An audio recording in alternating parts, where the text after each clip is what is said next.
Going into war isn't always a choice. More often than not, it's a necessity. And even with NATO's support of Ukrainian independence, it seems like Putin is leaving the US less and less choice in the decision of whether or not to get more actively involved in the war in Ukraine.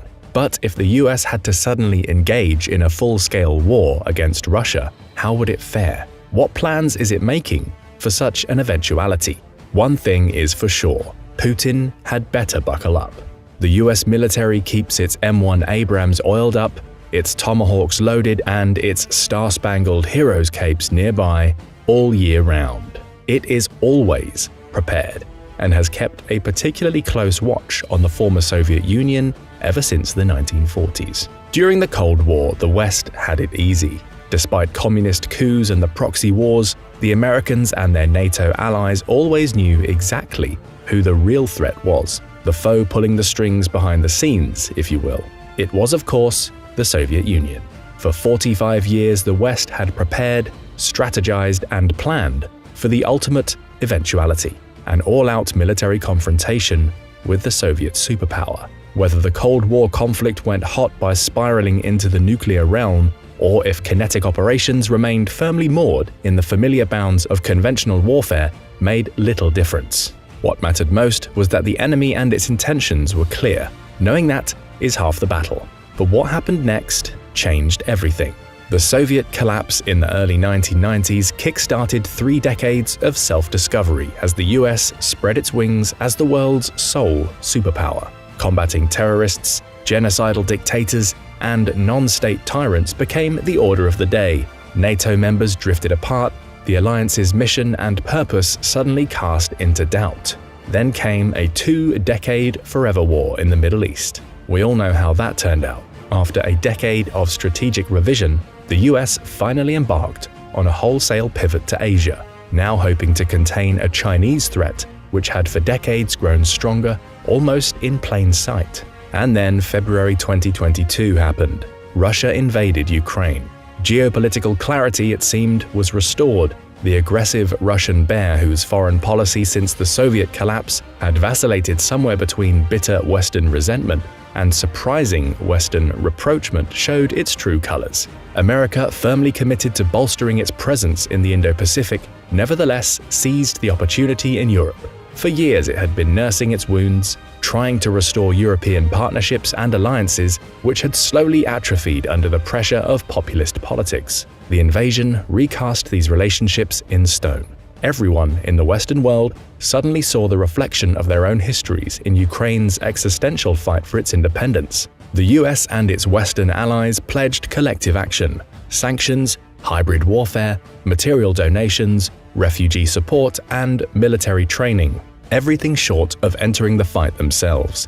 This Western support coalition has shown no signs of weakening now, more than a year into the war. If Finland's recent accession to NATO says anything, it has only grown stronger. What is this all leading to? For the Americans, who for a decade could not drum up the political unity required to deal with Russian revisionism, the Russian threat is credible once more. The pivot to Asia will continue apace. But now, with Eastern European sovereignty under threat once more, America must continue to do everything in its power to prepare it and its European allies for the ultimate eventuality, a full-scale war with Russia.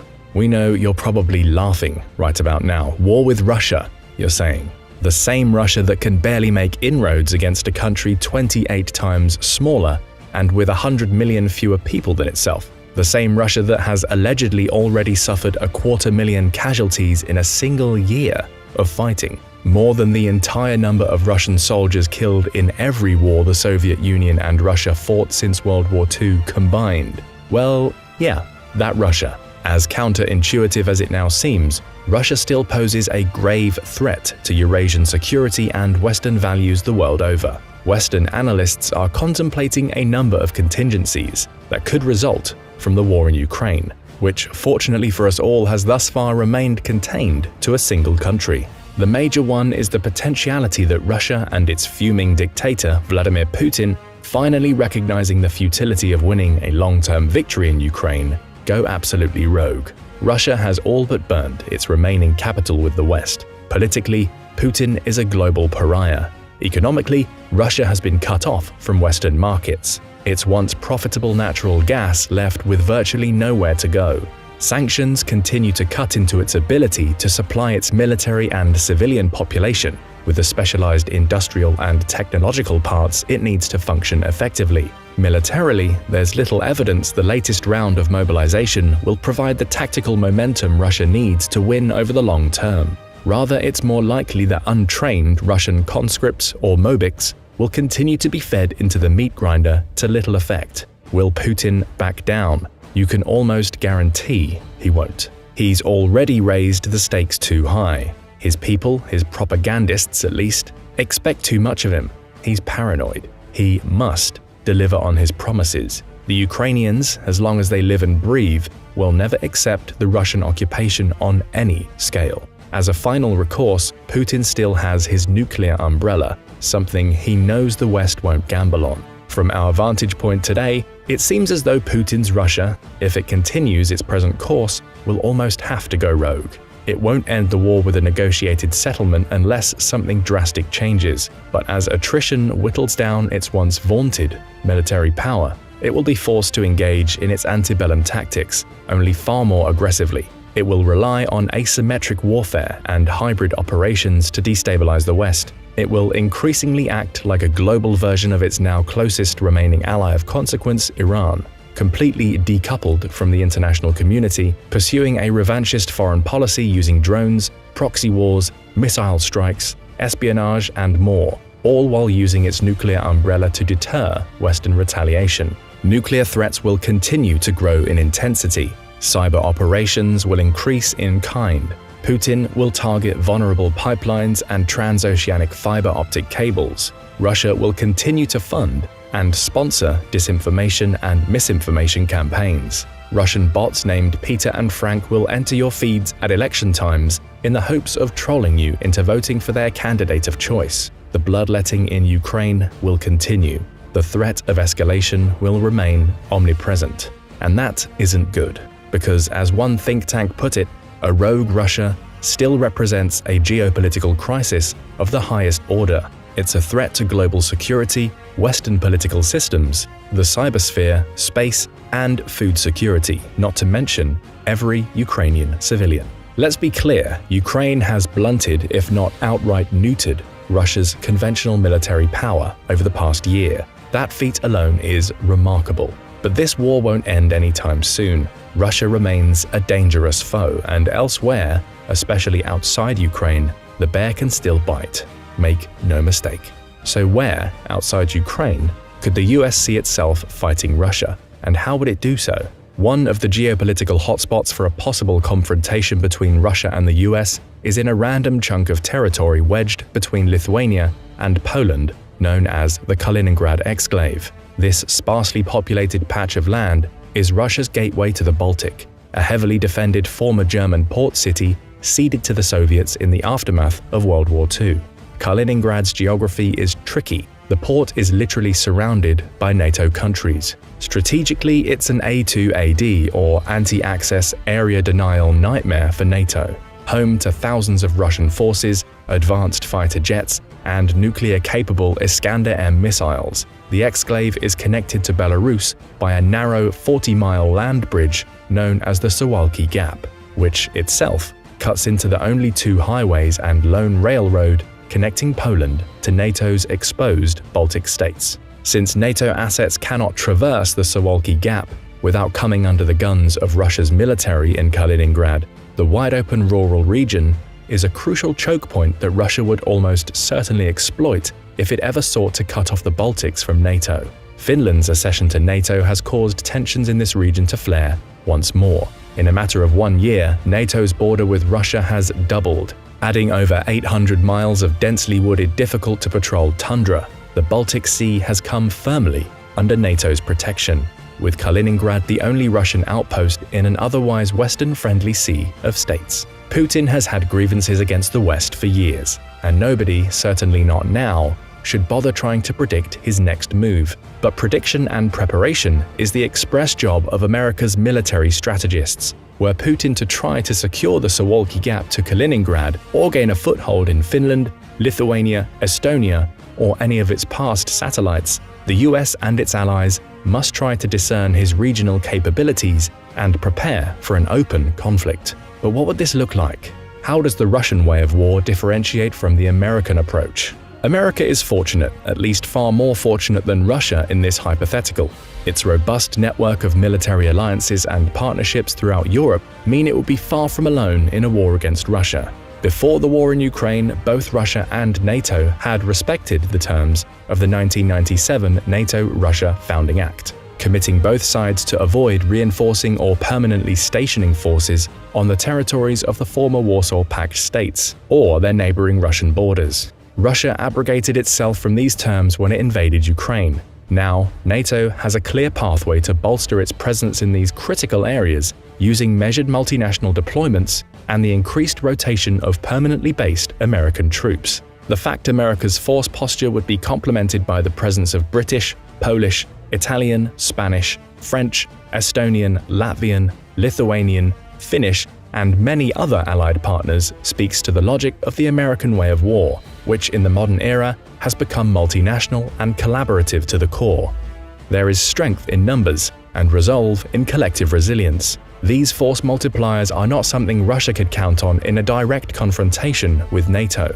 In fact, it can only really count on direct, cooperative assistance from Belarus, and amid its attempts to keep out of the Ukraine war, Belarusian loyalty to Russia is an especially unproven commodity. While Russia has struggled to coax Belarus to fight alongside it, NATO's military personnel now exceeds 5.4 million, 4 times that of Russia. According to Statista, NATO also has about 5 times as many aircraft, 4 times as many armored vehicles, and 3 times as many military ships. Not to mention the backing of the world's biggest defense spender, the US itself, with 1.39 million troops alone, and a defense budget of $801 billion in 2021, dwarfing second-place China with a net spend of $293 billion, and Russia, who spent a paltry $65.9 billion that same year. Before Russia invaded Ukraine, each year it conducted massive, multi-day military exercises demonstrating its military power.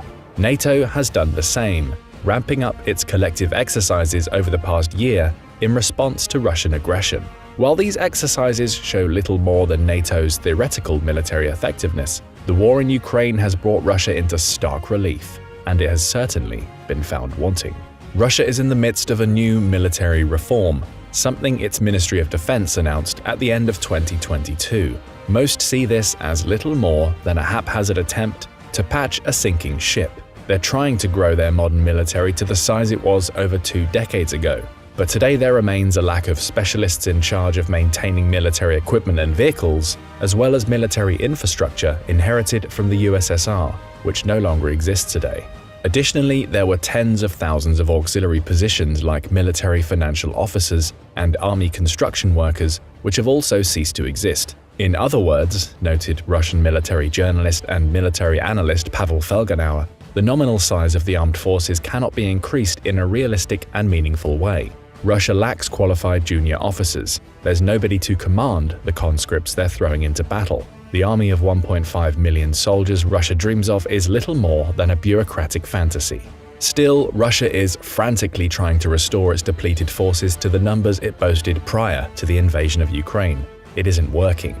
Its armed forces today are lacking in some areas of modern military technology, including drone capability, electronic components, and radar and satellite reconnaissance, Felgenauer told the media. Yes, we have weapons, but our reconnaissance capabilities are weaker than our attack capabilities. So we have a long-range, sometimes precision-guided weapon, but we don't always know where the target is. But what if Russia went into a full-scale war with the West despite these obvious weaknesses? Let's say for the sake of argument that Putin goes rogue. He sees Finland's NATO membership as the final straw. He still doubts the West will risk starting World War III, and he is desperate for a quick victory in Europe. He throws everything into the Ukrainian cauldron, and it all goes wrong.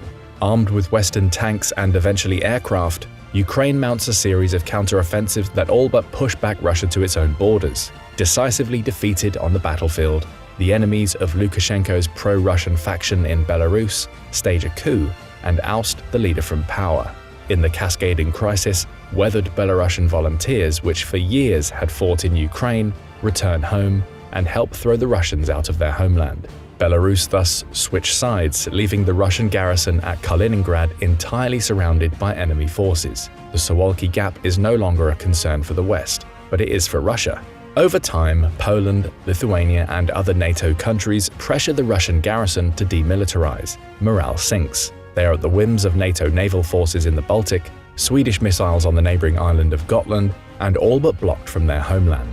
Putin decides the time is ripe to present NATO with a sort of final act. He invades Belarus and, hoping to regain a foothold in Eastern Europe, Putin decides to test NATO's resolve, launching an attack on the Suwalki Gap and small villages along the Estonian, Latvian, and Lithuanian borders. He uses Kaliningrad's Iskander missiles and naval missile corvettes to cover his advance. With the bulk of its reserve forces in Poland and Finland, Putin's forces overwhelm the unprepared NATO multinational garrison in Estonia, which is briefly forced into retreat. Russia immediately begins reinforcing its positions, bracing for the inevitable counterattack as NATO triggers Article 5. NATO's tripwire strategy to place small forward presence battalion-sized deployments in the Baltic to absorb a Russian invasion while it rushed its reserves to the front could not prevent Estonia from coming under Russian control. Latvia looks like it will hold, but only just. But once Estonia fell, all of NATO's Baltic states, supported by its European, American, and Canadian allies, converged. The West has wargamed this scenario over and over again, and Russian units immediately feel pressure from NATO's Response Force and Very High Readiness Joint Task Force, a multinational brigade on a constant state of alert. The initial surge into the Baltics is complicated by Russian missile attacks on roads, bridges, and railways. The US and NATO respond by establishing air superiority over Estonia at high risk to itself, beginning with a massive cyber attack and cruise missile strikes launched by a fleet of B-52s on Russian SAM sites that overwhelm their air defenses. Learning the lessons of the Ukraine war, NATO targets Russia's vulnerable logistics infrastructure, supplying its forward Estonian presence. Superior commercial satellites, drone technology, UAVs, electromagnetic capabilities, and next-generation precision-guided munitions fired by interoperable F-35 fighters enable NATO forces to target railway hubs supplying Putin's war in a way the Ukrainians never could. Once Russia gave up their air to NATO and the US, it was essentially game over. Kaliningrad, isolated and completely surrounded, capitulates in a matter of days. NATO continues to pour manpower and material into Estonia at a rate unmatched by Russia. Its theater assets are better maintained. It has higher morale, reinforced by a clear sense of mission. It suffers fewer casualties, a result of superior airlift capabilities and hospital facilities. It engages in full-spectrum multi-domain operations, or the simultaneous attack from sea, air, land, and cyberspace, unleashing a single symphony of violence to break down advanced defenses. It has been trained for years. Through it all, NATO member countries shoulder a fair share of the burden, thus proving the NATO concept. Russian morale breaks under a withering, round-the-clock assault. The war is over in a matter of weeks. Russian forces beat a hasty retreat to Moscow, and Putin's world comes crashing down as his people, fired up after years of disappointment, global isolation, bloodshed, and military setbacks, finally turn on him.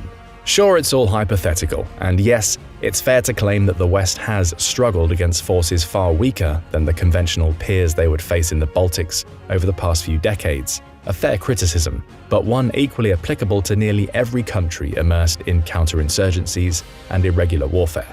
It's hard to believe that Russia could ever succeed in an out-and-out military confrontation against the West all on its own. If the West applies the full weight of its collective military capabilities on a clearly defined enemy, the outcome for Putin would be very, very bad indeed. His only recourse, again, would be to threaten the world with nuclear destruction. Would he really go that far? What do you think? Let us know in the comments, and don't forget to subscribe for more military analysis from military experts.